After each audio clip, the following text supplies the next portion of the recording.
Welcome to our 2-minute video on nanoparticle organic memory field effect transistors, or if you prefer the acronym, NOMFETs.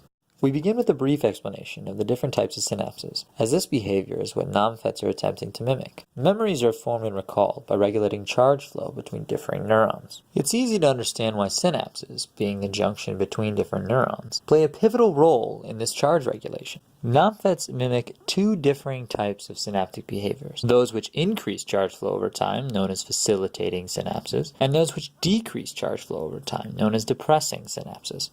The structure of these transistors is simple enough. It's a source and a drain connected by a semiconductor, which is separated from the gate by a thin oxide layer. The uniquity of the NOMFET actually comes from the semiconductor itself. This is pentacene embedded with gold nanoparticles. Because pentacene is a p-type semiconductor, this means it is intrinsically doped with positive charge. A negative gate voltage will pull all this positive charge towards the gate itself, causing it to congregate along the insulating oxide boundary. This increase in carrier density causes the semiconductor's conductivity to go up, meaning that the transistor as a whole will now allow higher amounts of current to flow through it. The gold nanoparticles, however, will sponge up that positive charge if given enough time. This decreases the carrier density, causing the conductivity to go down and the total current to decrease.